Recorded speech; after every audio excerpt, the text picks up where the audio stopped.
नमस्कार, आप देख रहे हैं बिहार न्यूज 7। इन दिनों कोसी नदी के जलस्तर में गिरावट के बाद से लोगों ने थोड़ी राहत की सांस जरूर ली है, लेकिन नेपाल से निकलकर भारतीय भूभाग खासकर बिहार के सुपौल से सटे सीमावर्ती इलाके के लोग इन खारो नदी के प्रकोप से भयभीत हैं।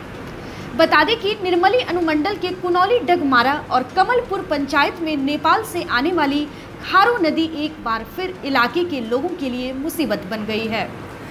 इसके कहर से पूरा इलाका जलमग्न हो गया है। इलाके के लोगों में खौफ है। खेतों से लेकर सड़कों और घरों में बाढ़ का पानी घुस गया है, जिससे लोगों का जीवन बेहाल हो गया है। नेपाल से निकलने वाली खारो नदी इस इलाके से गुजरती है हर साल, लेकिन भारतीय प्रभाग की ओर से बांध नहीं होने के कारण हर साल इस नदी का पानी इलाके को जलमग्न कर देती है। खास बात यह है कि सीमावर्ती क्षेत्र से गुजरने वाली इस नदी के प्रकोप से बचने के लिए वर्षों पहले भारतीय प्रभाग में बांध हुआ करता था, जिससे इसका पानी भारतीय प्रभाग को नुकसान नहीं पहुंचाती थी।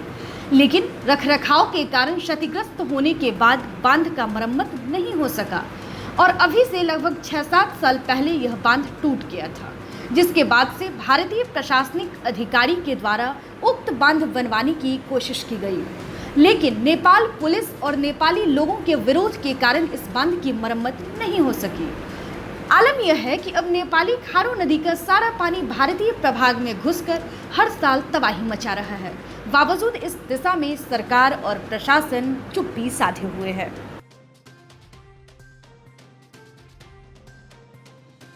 आदर्श ग्राम पंचायत कुनौली का एक निवासी हूँ।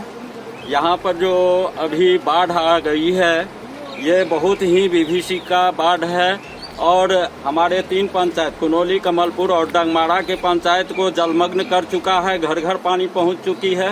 यहाँ के जनता ही त्राहिमाम मच गया है और यहाँ पर खाने पीने तक की जो समस्या बन चुकी है, ऊपर से कोई आदेश अभी तक नहीं आया है। निकटवर्ती नेपाल क्षेत्र ये जो है, अभी हम सीमा पर हैं और यहाँ पर देख रहे हैं बहुत सारे ग्रामीण मुखिया जी सब यहाँ पधारे हुए हैं। मैं आदर्श ग्राम पंचायत कुनौली का मुखिया हूँ। मेरा नाम सत्यनारायण रजक है। मेरी पंचायत में आज 10 वर्षों से भीषण बाढ़ आया करती है। यहाँ 3 नदियों का मिलन है, खारो, गीता और बलान। ये नदियाँ हमेशा हम लोगों को तंग किया करती हैं। हर साल यहाँ बाढ़ आया करती है।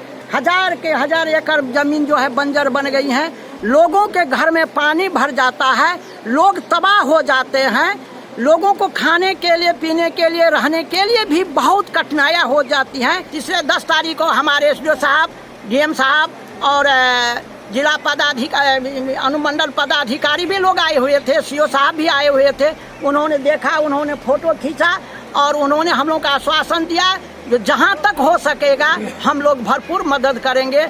आशा ही नहीं, पूर्ण विश्वास है उन लोगों के द्वारा कुछ राहत हम लोगों को मिलेगी। और सरकार से मैं करबद्ध निवेदन करता हूं जो अपनी हम लोगों की ओर अधिकतर ध्यान दे और यह बांध बंधाने की कोशिश करे और इस चैनल पानी निकालने की कोशिश करे, ताकि हम लोगों की राहत मिले, हम लोगों की जान माल की रक्षा हो। यही सरकार से हम लोग प्रार्थना करते हैं।